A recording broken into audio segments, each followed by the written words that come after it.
आइए मैं आपको एक ऐसा वजीफ़ा अर्ज़ कर देता हूँ इंशाअल्लाहुल करीम, जहाँ आप जॉब करते हैं, मुलाज़मत करते हैं, जहाँ पर भी आप ड्यूटी अपनी पूरी करते हैं, वहाँ पर आपको कोई नुकसान नहीं पहुँचा सकेगा, बल्कि वो आप पर मेहरबान हो जाएंगे।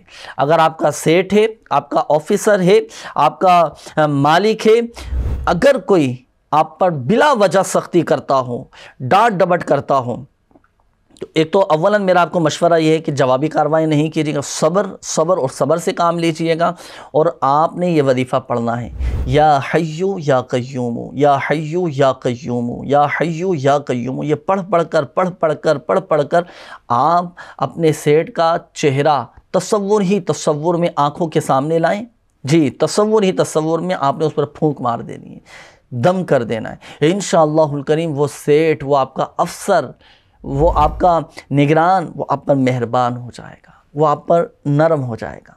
मगर याद रखिएगा, आप अपनी तरफ से कोई जवाबी कार्रवाई ना करें, अपनी तरफ से कोई शिकायत का मौका ना दें, वक्त की पाबंदी करें। जो ड्यूटी के तकाज़े हैं, जो मुलाजमत के तकाज़े हैं, वो भी पूरे होने चाहिए। नहीं तो इन चीज़ों का भी ख्याल रखना है और ये वजीफ़ा भी पढ़ना है। अल्हम्दुलिल्लाह अज़्ज़ व जल इसके फ़वाइद हासिल होंगे, आपको जॉब में कोई परेशानी नहीं होगी अल्हम्दुलिल्लाह।